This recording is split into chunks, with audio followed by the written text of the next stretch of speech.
Então, minha gente, muito boa noite. Nós estamos aqui diante... Todo mundo me escuta? Estamos aqui diante de um capítulo em que Estevão, em linguagem coloquial do nosso tempo, lacrou, né? Como dizem os jovens. Então, a gente tem um momento muito interessante, né? Em que Saulo vai até a igreja humilde de Jerusalém, porque ele quer ver com os próprios olhos, né? Se aquilo que se fala sobre o tal Estevão é verdadeiramente real e se ele representa, assim como os demais cristãos primitivos, uma ameaça para aquele tempo, né? Antes da gente começar, eu gostaria aqui de registrar dois textos de Atos que têm uma certa correlação com esse texto de hoje. Como eu falei, a pregação de Estevão, o texto da pregação, ele não foi anotado por Lucas em Atos. Existe um discurso, que é o discurso de Pedro, que a gente vai ter a oportunidade de fazer menção depois, que está em Atos, né? Mas a pregação não, só Emmanuel mesmo quem anotou. Mas existe um texto de Atos, que está lá no capítulo 2, versículos 42 a 47.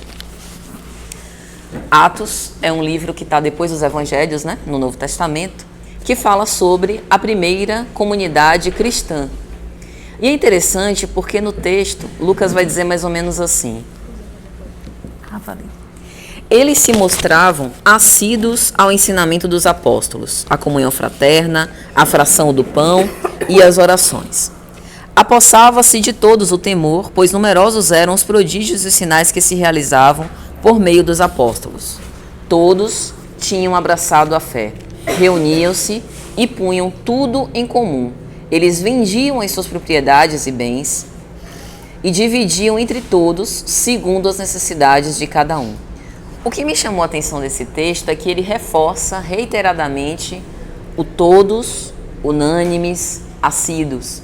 Então ele realmente faz uma referência a uma vivência que era uma entrega, era algo real, algo sincero, né? Um outro Atos 2, 42 a 47, a primeira comunidade cristã. E um outro texto está em Atos 3, capítulos 1 a 10, cura de um coxo. A história é mais ou menos a seguinte: Pedro e João vão até o templo em Jerusalém e ao chegarem no templo, é bem similar ao que a gente vê hoje com as igrejas católicas, tinha um mendigo na porta. E esse mendigo era conhecido de todos, era um aleijado, coxo, e ele pedia esmolas. E nisso, ele direcionou-se para Pedro e João, pedindo algum donativo. E aí Pedro e João, em especial Pedro, olha bem no fundo dos olhos desse mendigo, e aí eu me pergunto se quando a gente passa nas ruas, até durante as ações mesmo de caridade, né, de distribuir pão, mingau, sopa, etc., se a gente se lembra, né, de ter essa experiência, de olhar nos olhos do outro, de ver as necessidades, né? Às vezes, é lógico que o outro, por estar nas ruas, provavelmente tem necessidades físicas de se alimentar, de ter algum dinheiro para comprar alguma coisa, mas às vezes a necessidade emocional, naquele momento, é até maior, né? De ter um olhar, né? De ter uma compreensão, um afeto mesmo, né? Nem que seja contato físico, mas um olhar afetuoso. E aí Pedro faz isso. E ele pede ao mendigo, olha para nós, e ele os olhou na expectativa de receber uma moeda. E aí Pedro diz, nem ouro nem prata eu possuo, o que tenho, porém, isso eu te dou. E isso é interessante, porque o recurso material que chega às nossas mãos, Emmanuel tem uma mensagem que ele vai dizer que ele vai passando de mãos em mãos, né? O dinheiro do meu salário pode ter estado nas mãos de um corrupto, que estava no banco em outra conta bancária e que agora chegou às minhas mãos. O recurso tem essa mobilidade. Mas o que ele tinha, que era a atenção, o tempo, o afeto e o dom de curar, que a gente sabe dessas capacidades em Pedro, e aí ele dá isso ao mendigo e fala, né? Em nome de Jesus, levanta-te e caminha. E o aleijado voltou a andar. Conhecido de anos, né? De ficar ali com aquele problema na perna.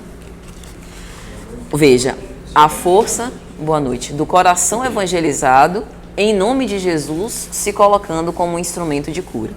Então, para que eu estou falando isso? Para a gente perceber que a primeira comunidade cristã era é marcada por sinceridade. Os corações que não eram sintonizados com essa prática, com essa vivência, fatalmente se desviavam, não aguentavam. Porque imagine você pegar os seus recursos e dividir em prol do todo. Requer muita abnegação, muita renúncia, requer de fato você querer viver essa história profundamente, né? E talvez isso seja algo difícil de compreender. Se a gente já consegue compreender isso, sem qualificar os apóstolos de loucos, a gente já está com algum progresso. Porque tem pessoas que veem esse tipo de comportamento e acham realmente que esses apóstolos devem ter alguma coisa de errado, né? Então, voltando aqui agora ao texto, a gente vê que Emmanuel começa a narrar, a descrever a igreja cristã primitiva.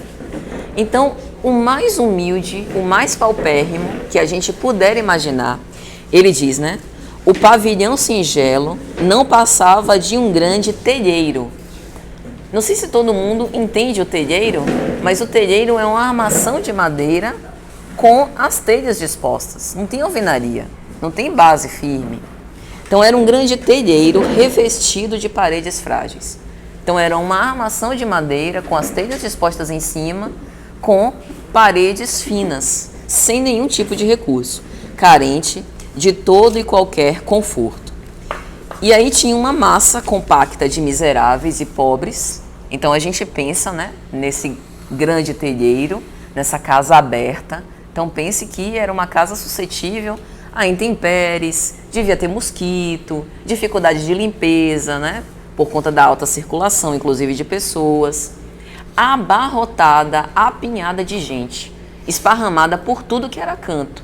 Banheiro, sala, no fundo da casa, onde tinha espaço, tinha um leito improvisado. E aqui a gente não está falando de colchão, a gente está falando de possivelmente esteira. Como a gente está próximo ali da comunidade de Tarso e a gente vê que se fabricava, né, aquelas tendas com a lã das ovelhas, etc.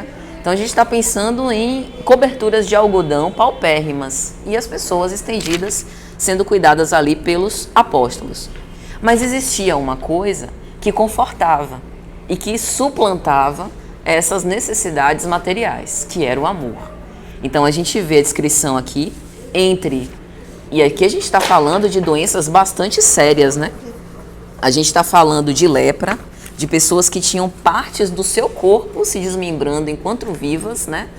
Amputados, de cegos, né? De senhores, né? De idade, anciões, crianças desvalidas, então todo tipo de necessidade.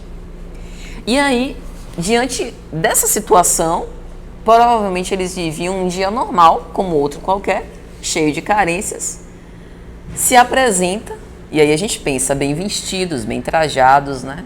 Destoando daquele cenário, Sadoc e Saulo. Deve ter gerado um frisson. Todo mundo, né, parou para se perguntar o que é que esse povo está fazendo aqui. Porque a Casa do Caminho recebia visita de judeus piedosos, judeus complacentes, como Gamaliel e outros, né, que iam ajudar. Mas a postura de Sadoc e Saulo não parecia muito bem aqueles que iam ajudar. Em todo o texto, Emmanuel fala o sorriso de escárnio, o sarcasmo, né, as ironias. Então a gente percebe isso. A pessoa nem precisa falar nada, né? Pelo semblante a gente já pesca. E aí Emmanuel vai dizer, para a surpresa de Tiago, Pedro e João. E aqui o primeiro ponto que eu acho digno de destaque é como é que Tiago, Pedro e João se comportam perante isso. Escolhem o melhor lugar para bem recebê-los. Não necessariamente eles eram benquistos, porque vai saber o que ele ia fazer. Ele estava lá só para criticar, só para arranjar defeitos, para destruir. Ele poderia colocar o telheiro abaixo. Até hoje isso é assim, né, Paty? Pois é. E aí... Eu percebi que eles identificaram eles como eles, o que eles realmente são. Na verdade, eu identifiquei, não como se assim, estão vestidos de jeito, eu percebi que eles se identificaram quem eles realmente eram. Né? O autor da lei, enfim, vinha. E eu percebi esse tratamento, tipo assim, e aí eles deram o melhor lugar para aqueles que eles não sabem exatamente o que vão fazer. Exatamente. É a questão da entrega. Né, na verdade. E que até hoje isso existe. Mas antes ele já qualifica aqui, ele diz o generoso. Sim. Aqui é Emmanuel, né? Emmanuel está qualificando. Por quê? Isso faz parte da caridade. Faz parte da caridade. Isso é a piedade fraternal. Isso é amar os adversários. Isso é dar o que você tem de melhor. Saulo e Sadoc provavelmente não tinham isso a oferecer, mas Pedro, Tiago e João tinham. Eles davam o melhor, né? E aí é interessante porque Emmanuel faz um retrato da intimidade de Saulo. E isso ajuda a gente a complementar o perfil psicológico que a gente já começou a fazer dele. Veja que a gente tem o perfil de Saulo por Emmanuel, o perfil de Saulo por Abigail, e agora Emmanuel dá mais algumas indicações, né? Saulo faz falsas apreciações de Sadoc. Então, imagine o choque. Saulo não estava acostumado com aquele tipo de cenário. Ele estava acostumado com a riqueza. A gente viu que no texto anterior a gente depreendeu que o pai mandava recursos dele de Tarso. Ele era rico, ele não tinha passado por necessidades, né? Ele não estava acostumado com aquele tipo de coisa.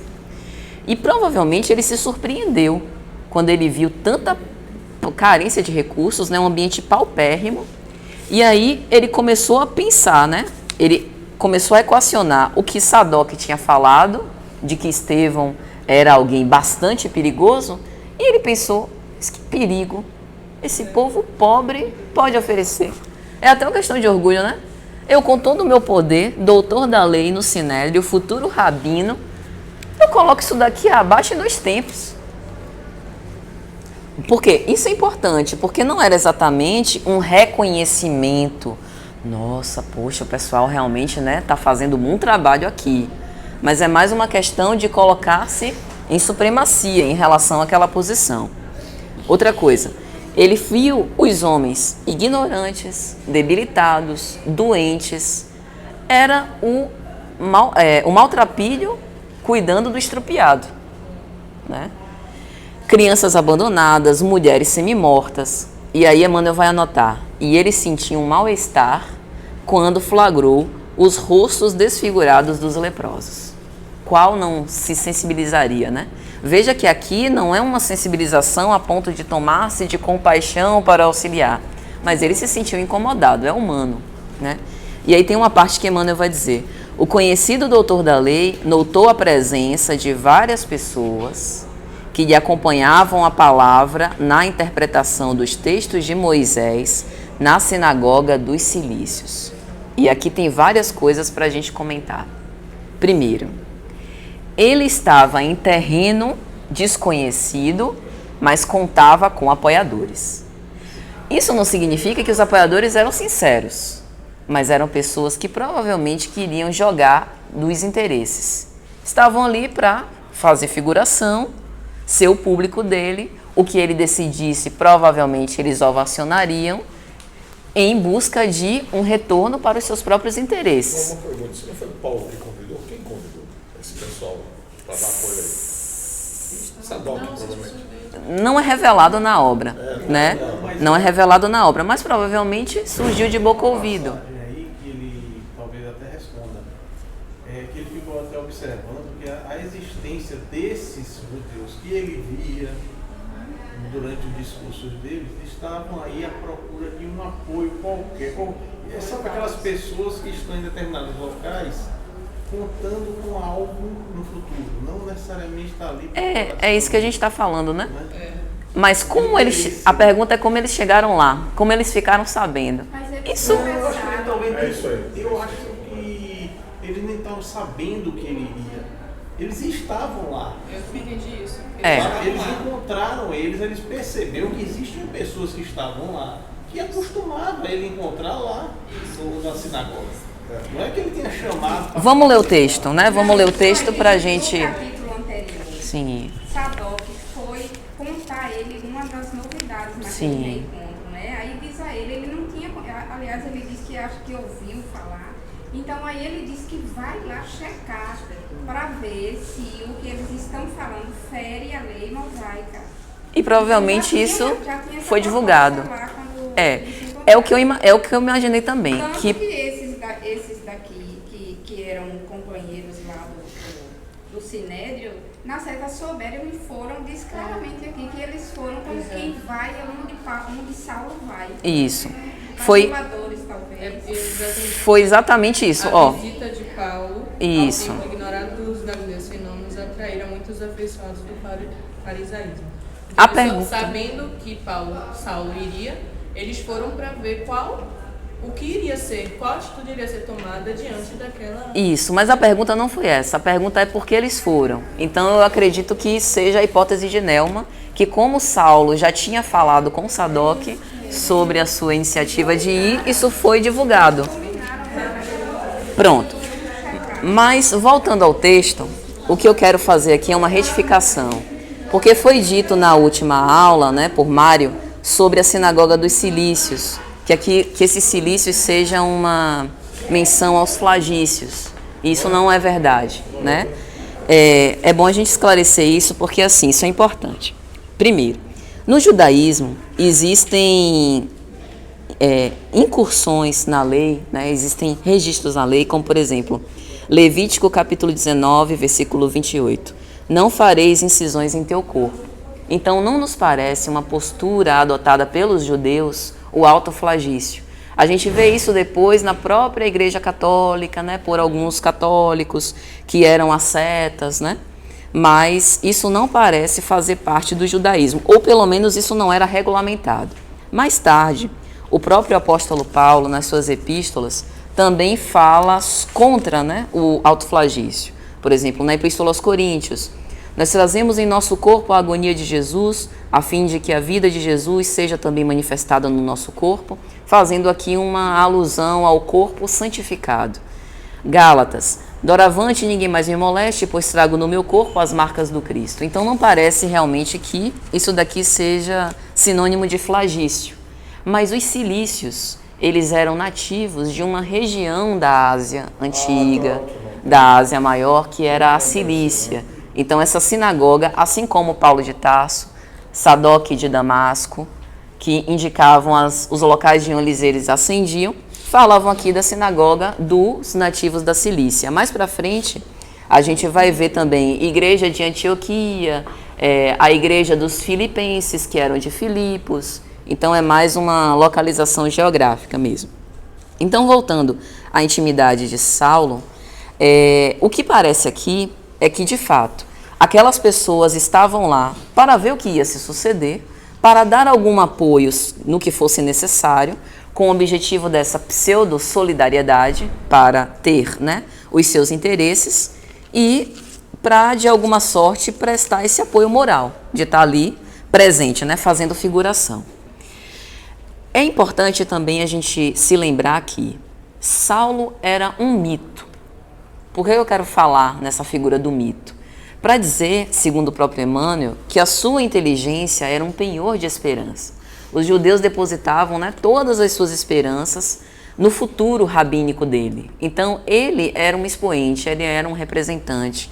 Ele falava o apelo de muitos dos judeus, né? Ele era um representante já, embora ainda não fosse legítimo. E também por isso, a sua visita atraía esses interessados, tanto para assisti-lo, para ver se ele iria representar os seus próprios interesses, como na troca de favores, como a gente já falou, né? Aí eu faço uma pergunta. Se nós acreditamos hoje que dentro das casas espíritas a gente tem uma espiritualidade, né, que toma conta dos trabalhos, que nos organiza, que nos protege, né, que cria essas proteções, onde estavam as proteções da Casa do Caminho, que não evitaram que uma ocorrência como essa acontecesse? A pergunta é basicamente a seguinte: por que Deus muitas vezes permite que a raposa vá até o lugar onde as ovelhas estão reunidas, deixando esses desdobramentos? Com que intuito? Essa reflexão é importante para a gente não achar que o processo de evolução espiritual se dará sem desafios. Os apóstolos, mesmo seguindo, mesmo com esse coração sincero, né, fazendo o bem aos outros, a tarefa de assistencialismo, eles precisaram passar por certas dificuldades, né? A gente vai ver mais para frente as lutas que eles precisaram travar para o Evangelho. E isso também é importante porque nós, guardadas as devidas proporções, mesmo depois de termos aceitado o Espiritismo, frequentar a casa espírita, a gente também passa por dificuldades. E como? Perda de emprego, dificuldades de compreensão na família, uma série de coisas, né? Os pequenos desafios da vida diária.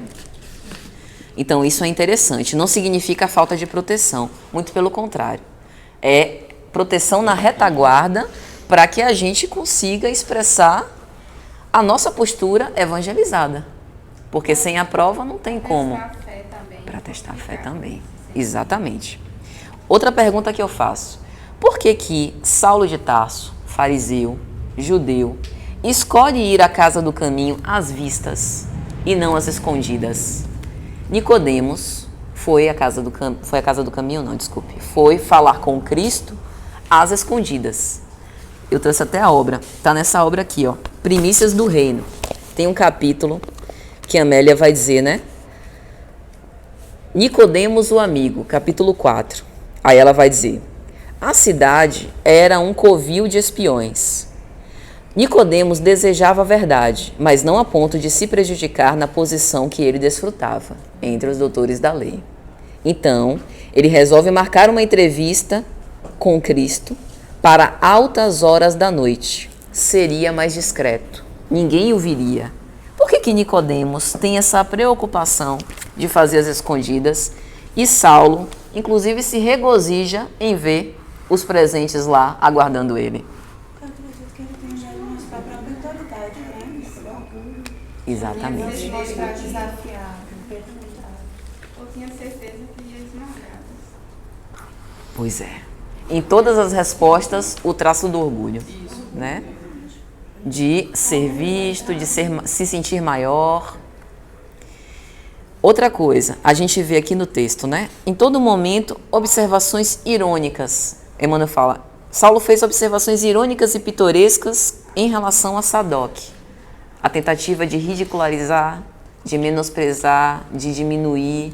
Com que objetivo? Se eu me sinto maior e mais poderoso, por que eu preciso ridicularizar e desvalorizar o outro? Essa é a palestra de Flávio. É uma ameaça. A palestra de Flávio, eu lembrei nesse momento, né? É, fala exatamente disso, né?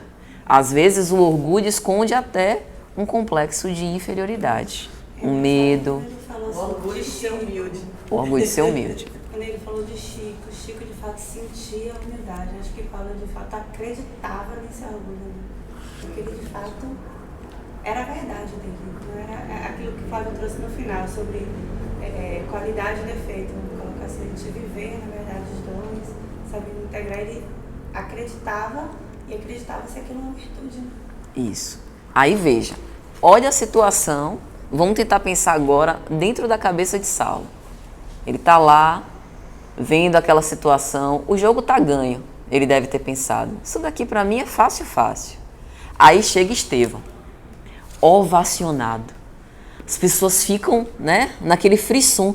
Estevão. Aí Emmanuel vai dizer, o moço, magro e pálido, em cuja assistência os mais infelizes julgavam encontrar um desdobramento do amor do Cristo. Isso daqui a gente poderia entender, é uma hipótese, como se o próprio Cristo estivesse dando assistência espiritual ele mesmo, orou em voz alta, suplicando para si e para a Assembleia a inspiração do Todo-Poderoso. Aí quando ele vê isso, ele já começa a sentir um certo incômodo. Porque ele estava acostumado a ser o destaque, né? O ovacionado, aquele que estava sempre, que as pessoas iam para lá vê-lo, né? Vê-lo e assisti-lo. Patrícia, siga adiante, só com relação a Nicodemos, eu estava aqui pensando, não parece que Nicodemos ele foi ao encontro de Jesus porque ele tinha, tipo assim, dúvidas? Sim. Paulo já tinha certeza do que ele ia fazer. E Nicodemo ele tinha uma dúvida, ele poderia estar errado, e se ele estivesse errado, a comunidade dele judaica ia saber que ele foi, poderia causar um certo tipo de contratempo com relação ao cargo dele, esse privilégio, né? Então fica aquela coisa, ele foi realmente para saber o que era. Perfeito. E parece que Paulo já foi sabendo a verdade dele, ele só foi. Isso. Por isso que ele não teve vergonha de se esconder. Na aula passada sobre a preconcepção dele do que eram os homens do caminho, né? Na aula Isso. passada a gente traduziu, ele estava com a preconcepção de que eles não traziam, né? Os ensinamentos Parece corretos. que fica algo nesse Mas sentido. Nicodemos, ele já admirava. Já admirava. Já Sim. tinha notícias, ele queria constatar. Isso. Veja que para ter sede de aprender, é preciso ter pelo menos uma dose de humildade, né? Reconhecer que eu não sei tudo, por isso eu tenho dúvida. Talvez Saulo aqui tenha sentido a mesma coisa que Caifás sentiu, uma ameaça ao seu poderio. Sim. Perfeito. Se sentiu ameaçado. E aí, quando se sente ameaçado, com medo, ou a gente corre, ou a gente paralisa, ou a gente ataca. Inclusive, ele se sente tocado pelo discurso de Estevão. Isso, né? vamos chegar lá. Fazer esforço para... Conter a emoção, né? Aí, veja só, as peripécias do alto, né? A espiritualidade prega cada peça. Aí Estevão abre o livro sagrado, né? O Evangelho. Qual a passagem? E primeiro, as ovelhas perdidas, Israel. Exatamente. Mateus capítulo 10, versículos 5 a 8. Ó. Não tomeis o caminho dos gentios, nem entreis em cidade de samaritanos. Ide ante as ovelhas perdidas da casa de Israel, e indo pregai dizendo, é chegado o reino dos céus. Curai os doentes, essa é a parte mais completa, né? Curai os doentes, ressuscitai os mortos, purificai os leprosos, expulsai os demônios, dai de graça o que de graça recebestes.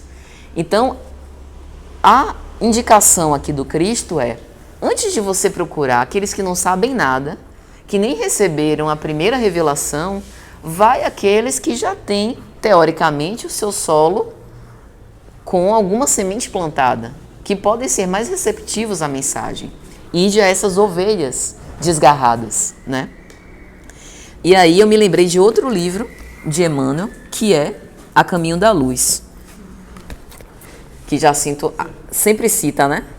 E que realmente é muito formidável. Por que eu me lembrei de A Caminho da Luz? Porque tem um capítulo aqui que fala sobre as raças adâmicas, né? Que coloca como aquelas raças que já tinham ouvido a palavra do Mestre e que vieram à Terra com essa missão de fazer essa difusão dos ensinamentos de amor, né? Que seriam os grandes predecessores, né? Do Cristo. Civilização egípcia, organização hindu, família indo-europeia e o povo santo de Israel. E é de se espantar o que Emmanuel fala sobre o povo de Israel. Tem uma parte aqui, só um minutinho, que ele vai dizer o seguinte: consciente da superioridade dos seus valores, o povo de Israel nunca perdeu a oportunidade de demonstrar a sua vaidosa aristocracia espiritual. Israel, num paradoxo flagrante, antecipando-se às conquistas dos outros povos, ensinou de todos os tempos a fraternidade, a par de uma fé soberana e morredora.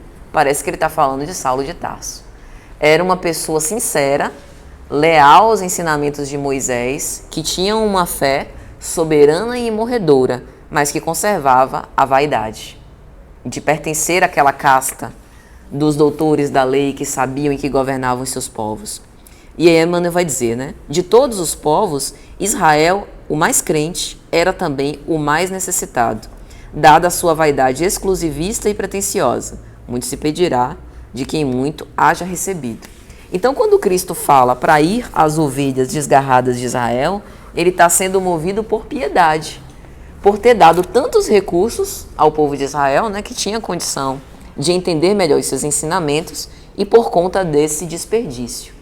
E dentro do contexto, a carapuça cabe certinho para os fariseus, que ali estavam, né, à procura de ver com seus próprios olhos como era se os cristãos primitivos ofereciam algum perigo a eles ou não, quando na verdade eles deveriam fazer o que os cristãos primitivos estavam tendo esforço para conseguir.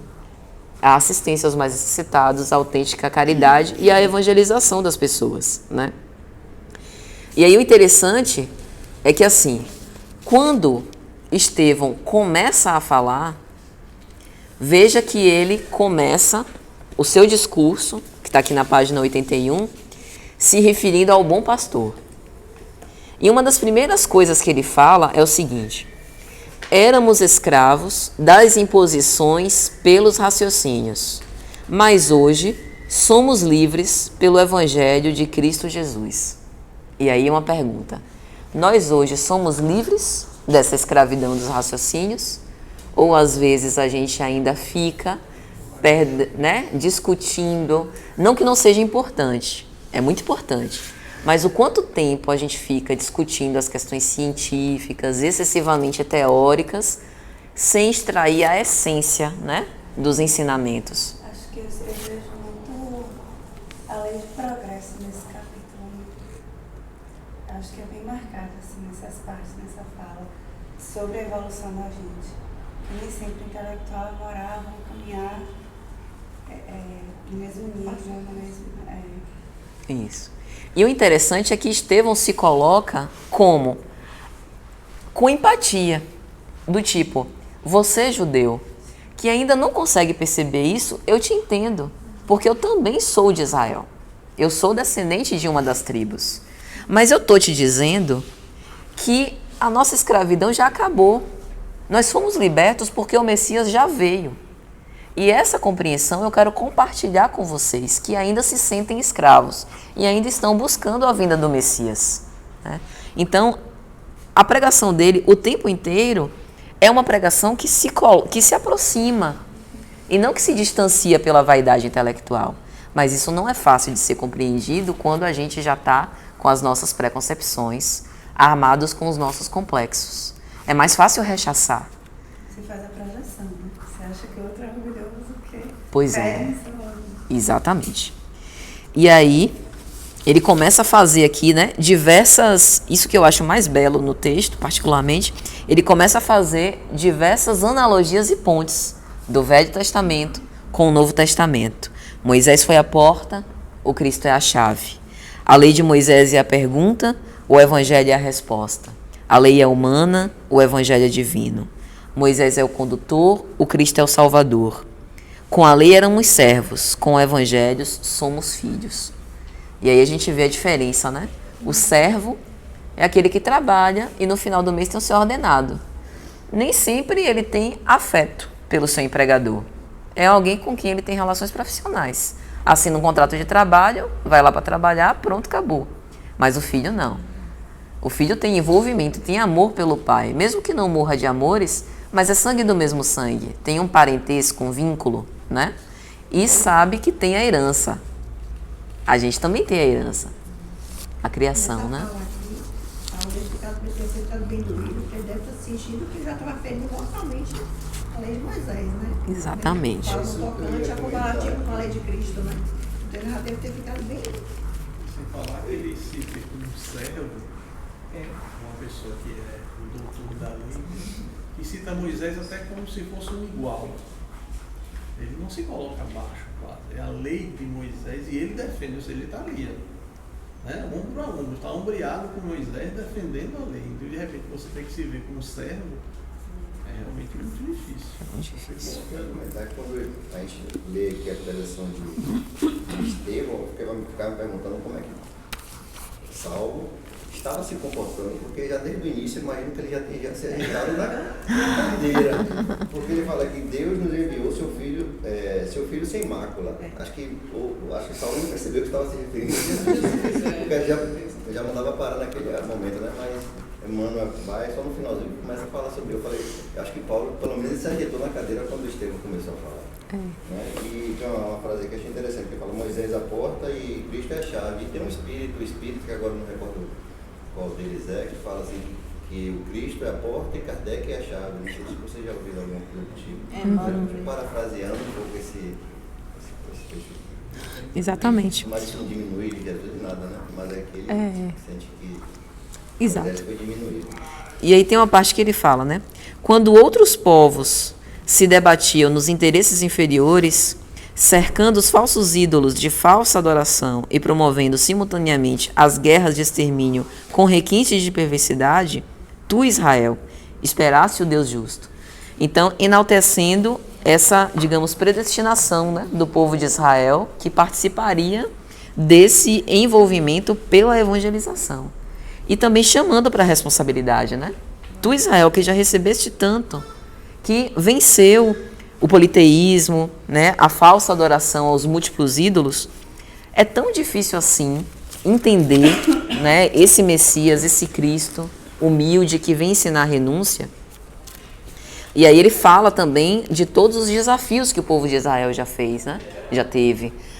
Ter passado pelo êxodo, ter vencido o jugo egípcio, tudo que a gente já viu nos capítulos anteriores, né? Choraste no caminho longo dos séculos, com as tuas amarguras e feridas, como Jó, viveste da tua fé, subjugada pelas algemas do mundo, mas já recebeste o sagrado depósito de Jeová, o Deus único. Aí, só um parêntese. Quem está falando isso é Estevão. Estevão, hebreu.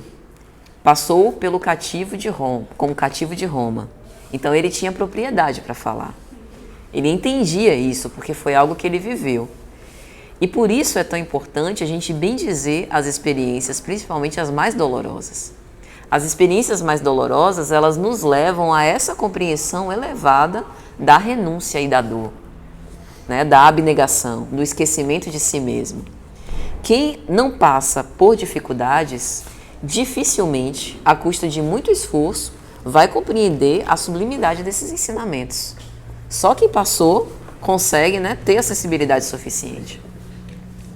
E mais uma vez ele faz referência ao capítulo 53 de Isaías, né? Lembre que na conversa que ele teve com Simão Pedro, quando ele foi batizado, né, trocou de nome, Emmanuel coloca aquela paráfrase, né? E parecerá um homem vergado ao próprio ódio de Deus. Aí ele revisita isso, né?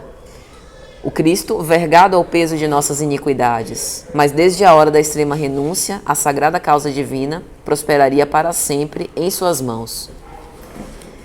E aí ele fala sobre esse príncipe dominador.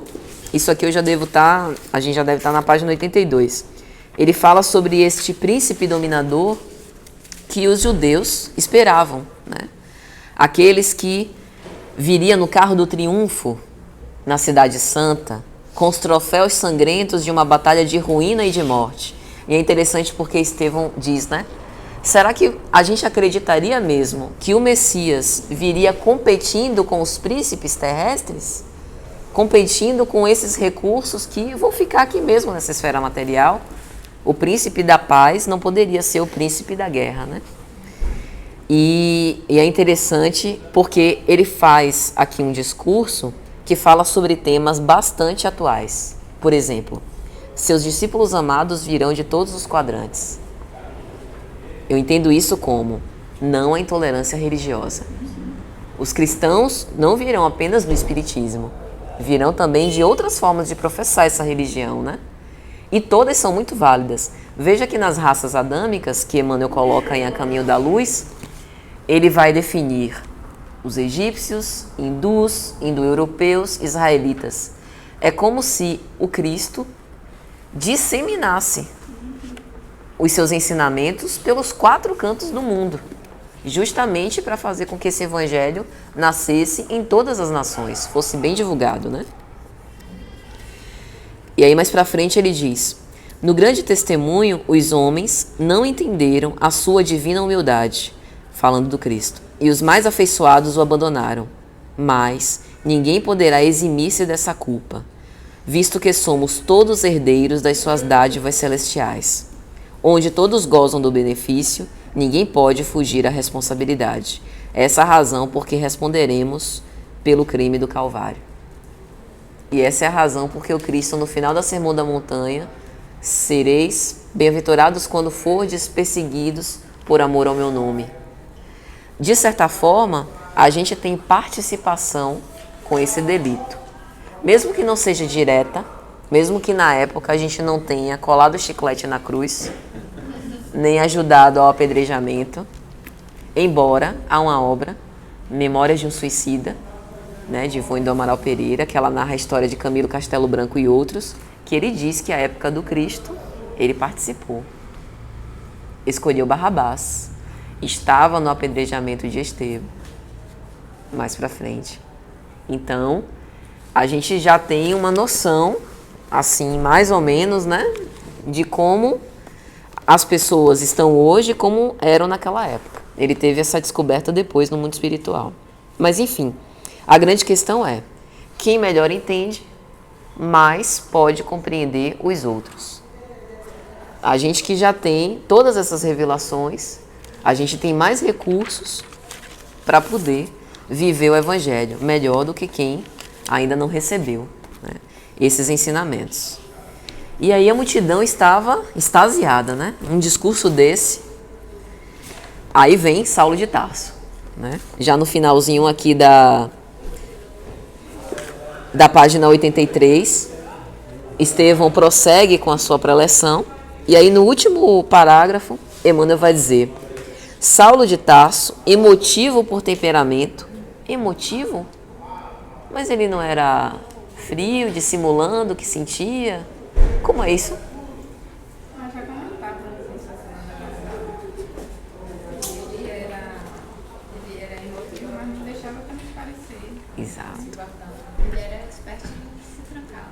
Exatamente. Só que uma hora vem à tona, né? Não se permitia. Não se permitia sentir. Exatamente. E aí ele fundia-se na onda de admiração geral. Disso a gente pode depreender que ele estava sentindo ressonância também. Aquela mensagem o tocava. Porque para ele se sentir fundido na onda de admiração geral, mesmo que ele estivesse achando aquilo dali uma lástima e estivesse discordando, ele foi afetado. O afeto, rapidinho, o afeto ele pode ser positivo ou negativo. Ódio, amor, mas eu sinto uma ressonância com aquilo.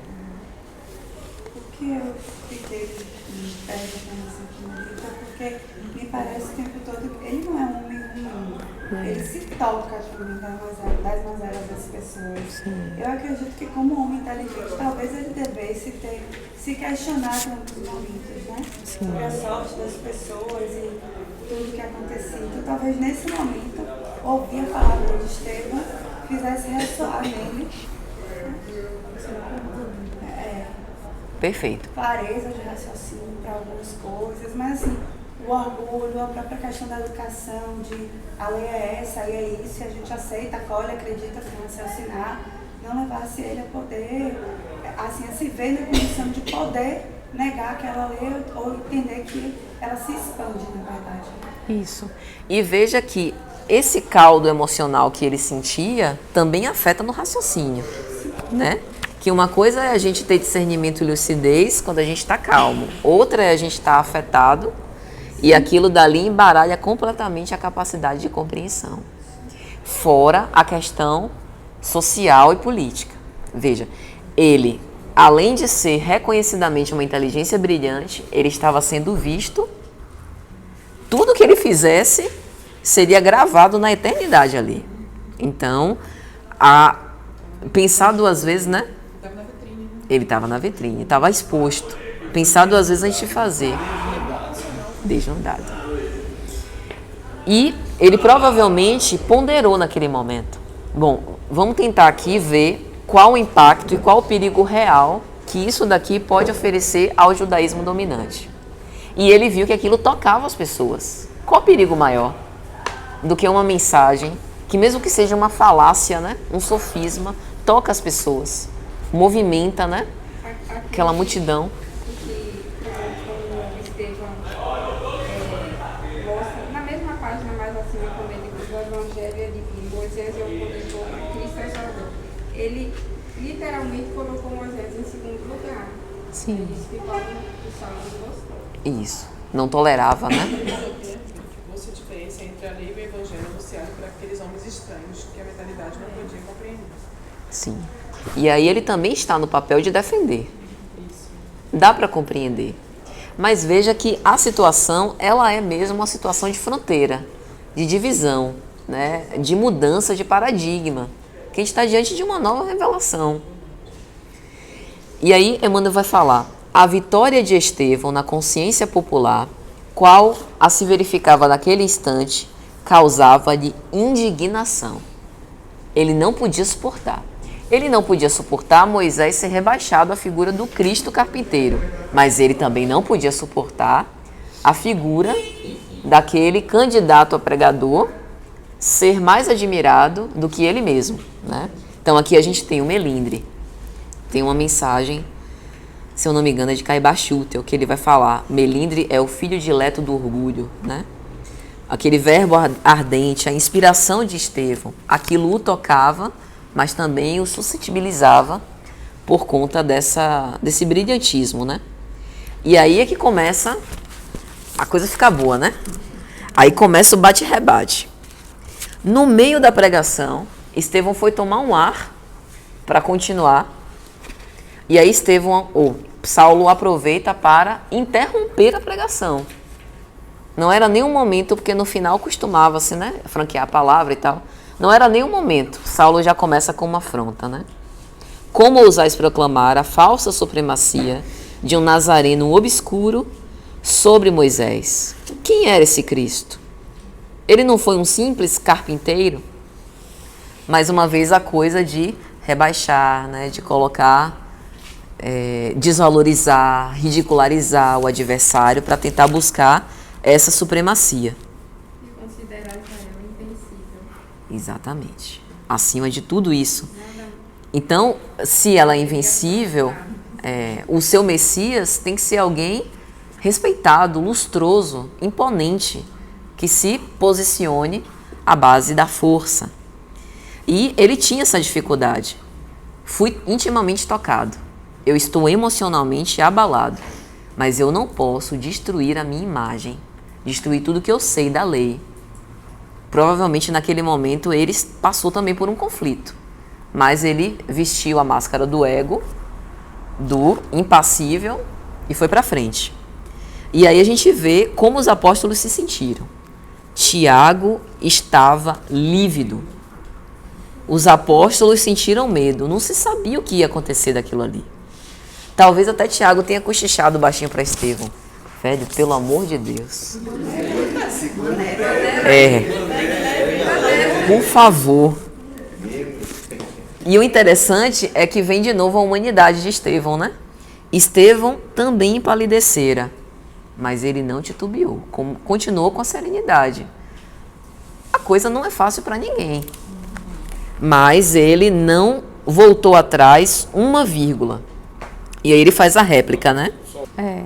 E o interessante é a tirada humorística de Estevão, né?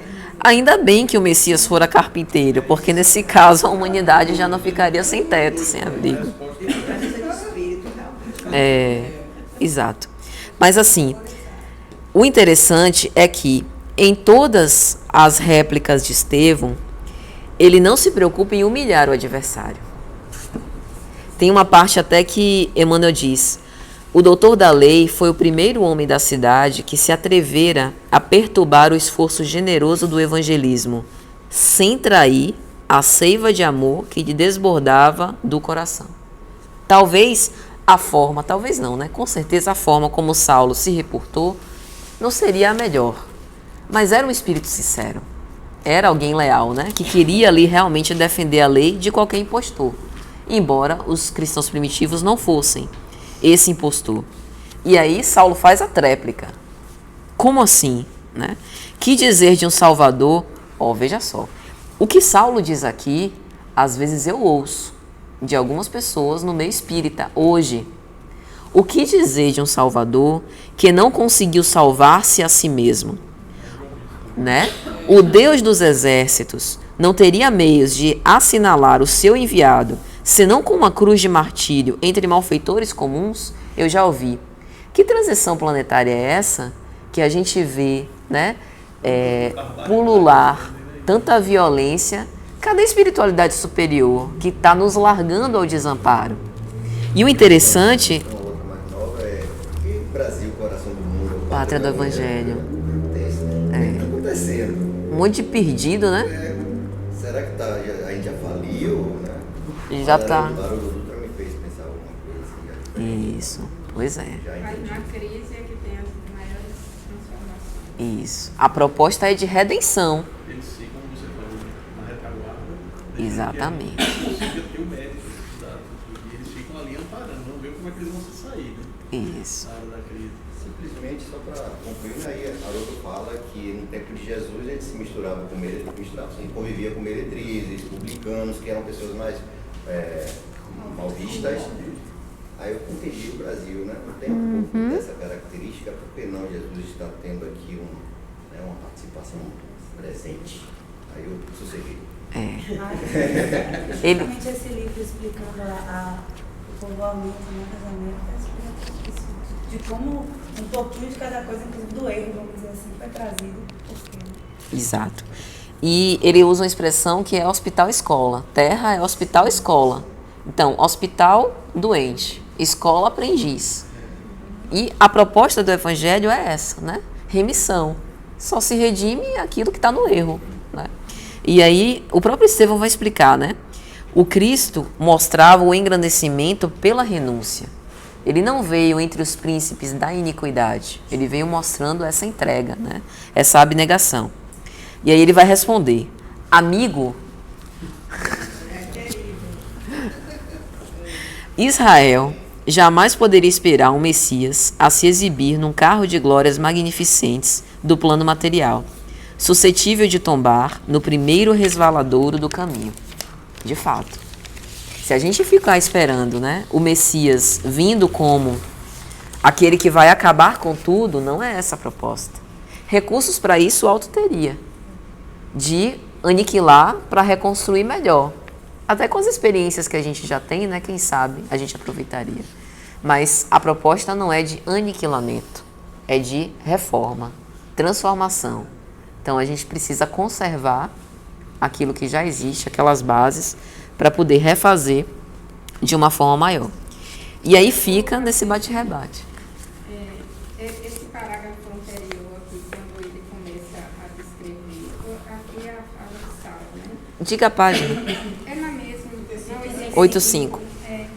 Que ele começa a falar, ó Deus dos exércitos, aí ele vai citando aqui a travessia do mar. Nesse pedaço aqui, ele fala dos principais, as principais paisagens, os principais pontos da história dos hebreus. Quando ele diz a distribuição do maná divino, a água, o milagre da água Na rocha. da pedra, da rocha. É um pedaço pequeno, mas ele descreve esses principais. Isso. O Deus que abriu o mar para que Moisés passasse, que tirou água de pedra, né? Que deu de comer ao povo faminto. Não iria mandar um Messias em uma posição melhor do que essa humilhante? Era esse o questionamento. E o argumento é forte. De fato. Para o olhar da época. E até para essa época. Mas a questão é compreender o que é o melhor. O melhor sob que ponto de vista? Sob que aspecto? Sob o ponto de vista material está perfeito. Mas de ascensão espiritual é outro ponto de vista, né? Pois é. Era nesse ponto que eu queria chegar. Por quê? Existia um amor legítimo à lei. Existe um amor legítimo à lei.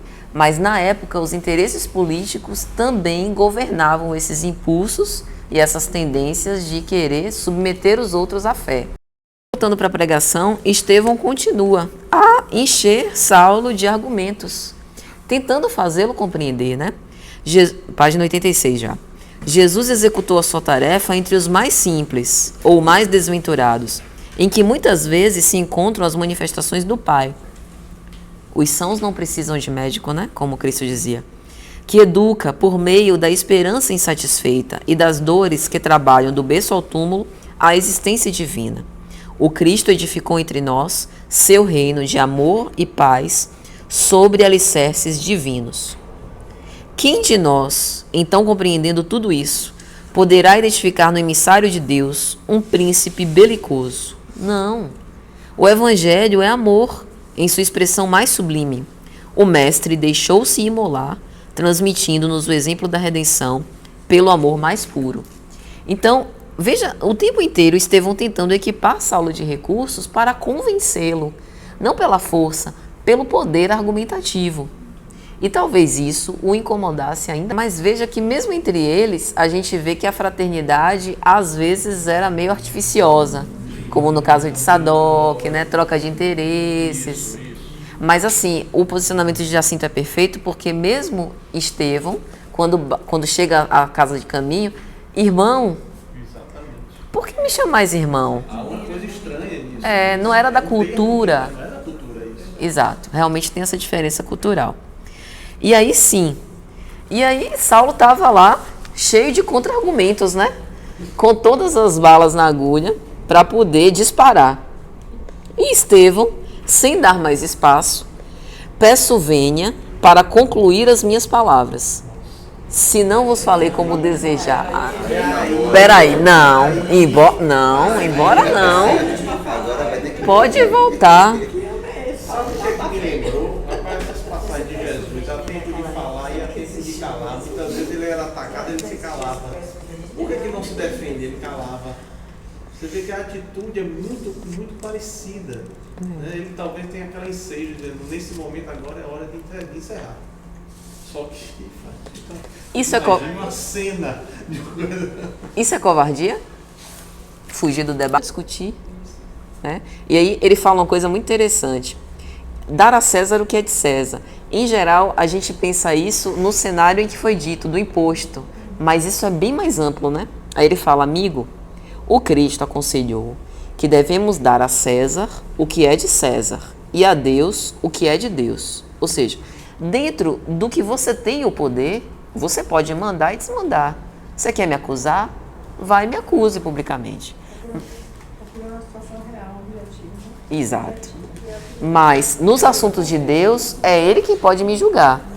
Então, se dentes alguma acusação legal contra mim, exponde-a sem receio, e vos obedecerei. Mas no que pertence a Deus, só a Ele compete arguir-me.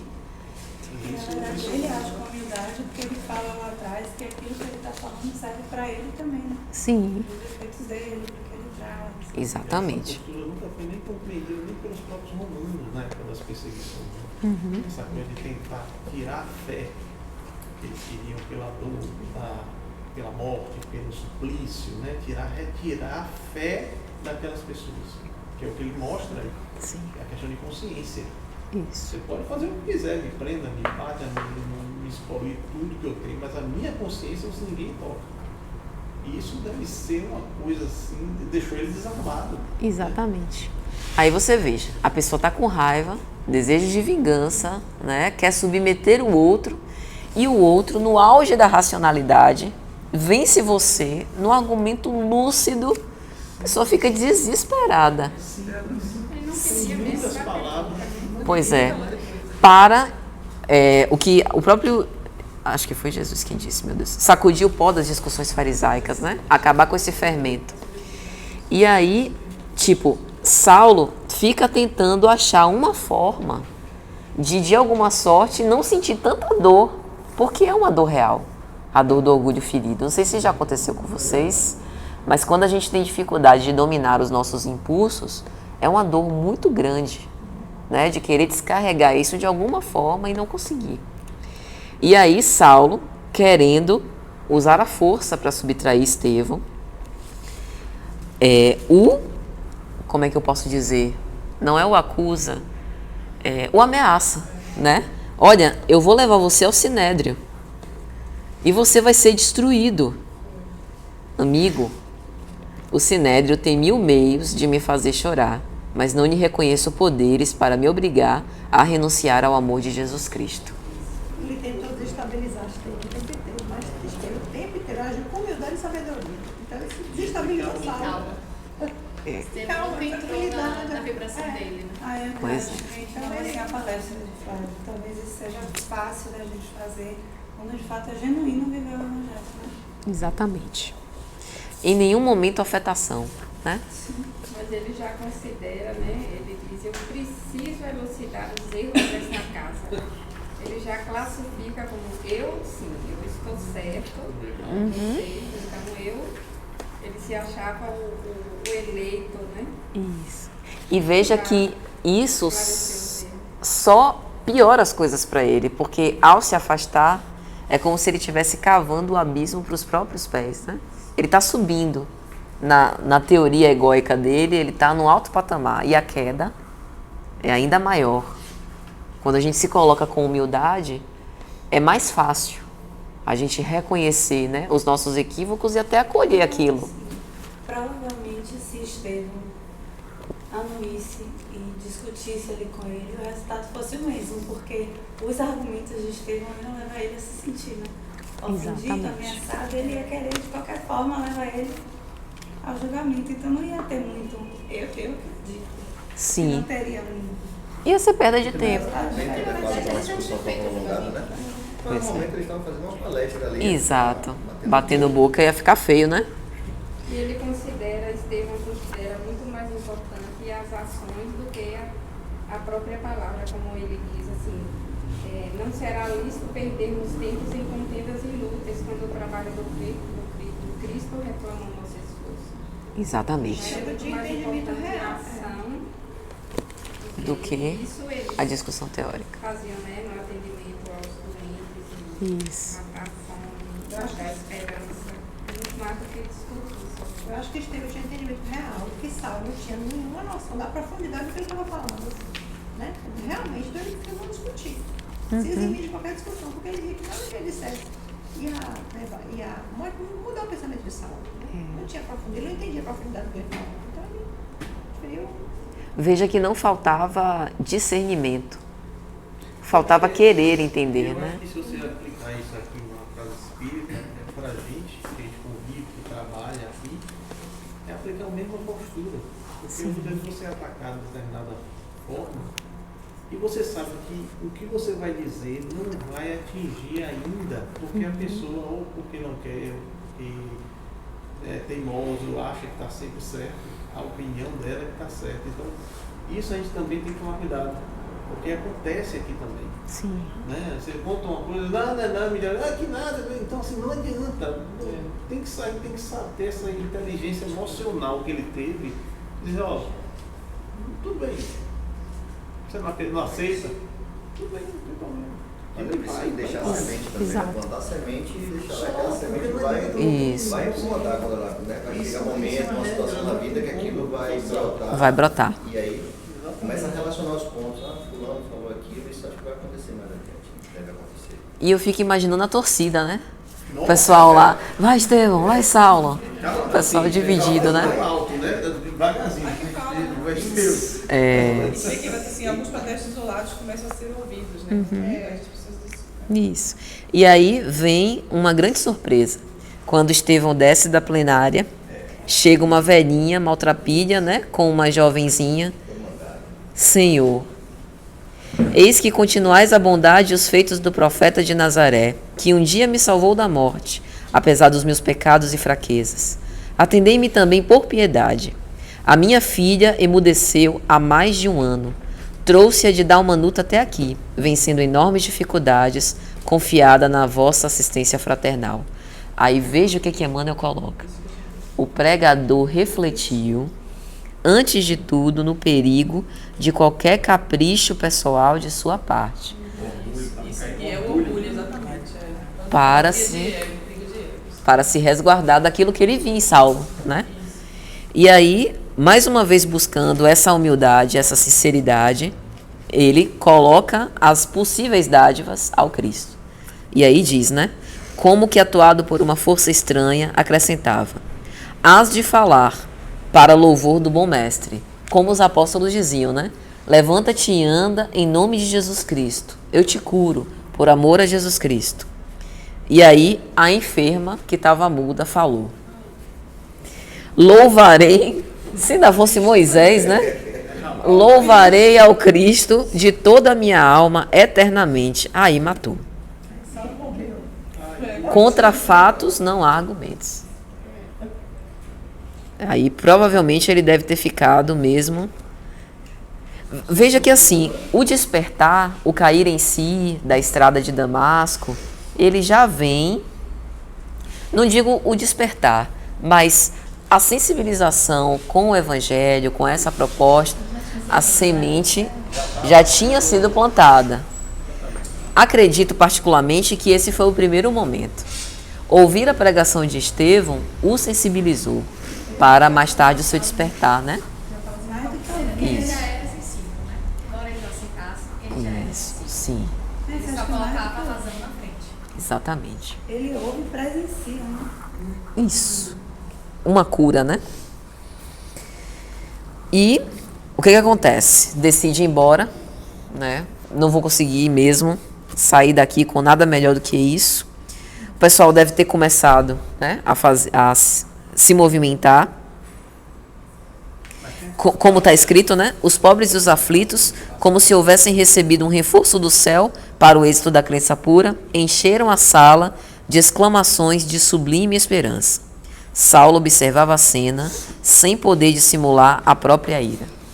E aí deve ter pensado, vou levar todo mundo para o Sinédrio, e aí a gente acaba com isso lá mesmo. Vão embora, e foi. Só em pensar assim, os comentários, a puxicada que não foi depois de sair. E minha imagem, né? Eu queria falar Tem que outra coisa também que ele Tem uma parte aí refletiu. que ele desce e passa rente, aí é como se depois, fosse né? Ele um refletiu. desafio passar por lado, como se fosse mais um ali. Perfeito. Paulo também não foi bobo, não, ele diz aqui. Ele refletiu igualmente que nem todos os adeptos do caminho estavam com o pregador em condições de circunscrever a luta ao plano das lições de ordem superior e, de certa maneira, não recusaria a luta física. Porque pensou, se começar uma briga aqui, Ele olhou o ambiente. ele também pensou nisso. Povoado. Eu queria comentar aqui, foi uma coisa que para mim foi uma frase bem forte aqui. Sim. Talvez me levou a algumas reflexões em relação ao movimento espírita mesmo. Quando ele diz assim, depois de nós nada temos, mas é justo esperar de Cristo as dádivas. Porque a gente vê muito isso, né? Cristo às vezes está esquecido até na casa espírita. Bem colocado. Então, coisa assim de reflexões me levou para essa reflexão. E a gente vê isso, trabalhador, no palestrante que vai lá, né? No movimento espírita em geral, hoje a gente fica, às vezes, né? Você vai numa casa espírita, às vezes, quase não fala de Jesus, não tem estudo evangélico. Então, quando ele diz assim, mexeu muito comigo essa frase, de nós nada temos, mas é do esperar de Cristo as dádivas.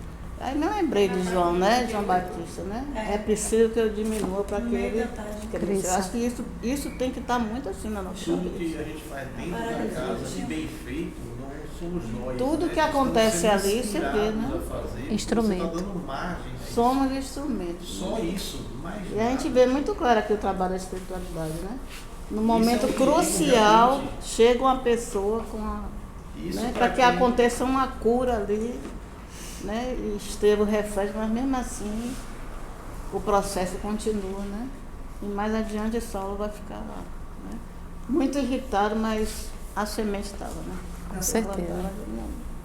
Perfeito. Eu acho interessante também, Patrícia, é que Saulo nem imagina com quem ele está falando, né?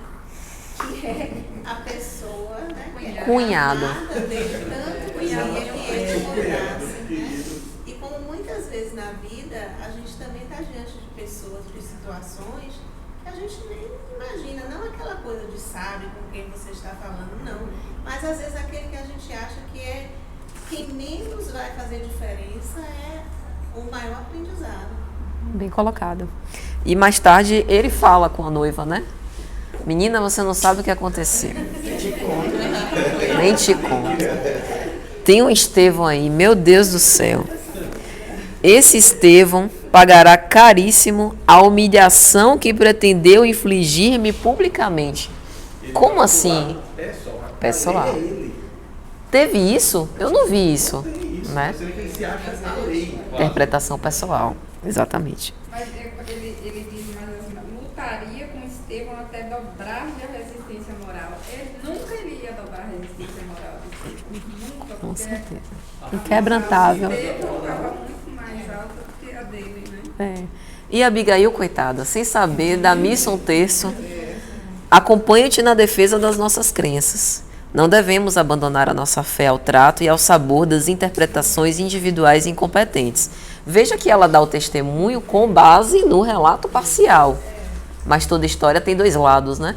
Ela não sabia o outro lado. E com base também, Patrícia, como ela foi criada e como o irmão também foi criado. Sim. O irmão para ele foi uma surpresa. Depois que chegou na casa do Pedro, ele não foi saber quem era Cristo. Exatamente. Ele não sabia, ele não tinha essa ideia, não tinha essa noção. Então ela vem que ela, se meu irmão estivesse aqui, ele ajudaria. Porque Isso. é a visão dela naquela época. Né? Que eles aprenderam com o pai, com a mãe. Perfeito. E aí foi interessante você falar da lei de progresso, porque de fato, né, a gente vai evoluindo ao sabor das experiências, né? E eles começam a falar e ele vai falando dos planos a ela, né, de levá-los ao Sinédrio, já no finalzinho da página. Passados alguns dias, tomavam-se em Jerusalém providências para que Estevão fosse levado ao Sinédrio e ali interrogado sobre a finalidade colimada com as prédicas do caminho. E, mais uma vez, a figura de Gamaliel, o tutor de Saulo, tentando apaziguar a situação. O dobrar-se acabou virando um concílio, né? Um debate. Se o debate era título de convite, porque não tinha uma peça acusatória, né? E aí, o que Estevão faz? Declina. Se é convidado, não vou. O convite à requesta chegou à igreja humilde, mas Estevão se esquivou, alegando que não seria razoável disputar, em obediência aos preceitos do mestre, apesar dos argumentos do filho de Alfeu, Tiago, a quem intimidava a perspectiva de uma luta com as autoridades de evidência. Saulo, a seu turno, não poderia obrigar o antagonista a corresponder ao desafio. Aí Saulo exaspera-se. Como assim? Como ousa, né? Recusar um convite do Sinédrio. E aí, aqui a gente vê uma coisa que é impactante. Que não acontece no dia de hoje. Não acontece. Ele utiliza, né, alguém que inventa um crime contra a honra, com base possivelmente numa troca de favores, ou até em dinheiro mesmo, né? Neemias é convocado para poder emitir um falso, né? Um falso testemunho em respeito a Estevão. Que deveria ser comum se utilizar dele. Como a vida era a vida desde lá de trás, que ainda hoje, quantas vezes, Corrupção. minimamente no dia a dia, a gente não aceita pequenas coisas, a gente ainda vai atrás, mexe daqui, mexe dali, articula, né? Sem aceitar o que a vida trouxe, o que a vida trouxe. Com certeza. Claro que eu penso assim, tem momentos que a gente tem que saber fazer a diferença, a hora que eu tenho que batalhar, ir atrás, movimentar algo, e outras do que eu tenho que aceitar. Sim. Não sei se deu pra entender, mas Sim. Saulo claramente vai lá e nada fica a favor dele, mas ele ainda mexe, né? Porque ele quer fazer aquilo. Isso. Exatamente. Mas isso é o padrão. É assim que se faz. É isso que eu estou dizendo, a vida dele Ainda é hoje, Cria-se uma situação para que aconteça. para que a lei atue, né? Exato. Para os inimigos. Meus amigos. Já vai ser uma coisa antiga. Isso aí. Mas eu acho que não é o padrão hoje, mas eu acho que não é Sempre. o padrão de Paulo. Não, Eu acho que, é sim, o na padrão verdade, de todos os tempos. De ele- Saulo. de Saulo. Não, de Saulo. Ele ainda era Saulo. Isso aqui é fruto do desespero mesmo, de querer derrubar lá a situação. Porque eu acho que a biografia toda dele não é nesse sentido. Ele é extremamente ético, extremamente correto, mas Ele é não muito mede desacreditado. esforços para combater os que são, segundo ele, inimigos da lei. Ele, como Ele Saulo, usa todos os meios. Mas aqui Todos. ele fez uma coisa ilícita. É. Eu acho que não é o Sim. padrão dele. Para a obra, esse foi o primeiro evento narrado, né? Realmente pode ser, sem antecedência.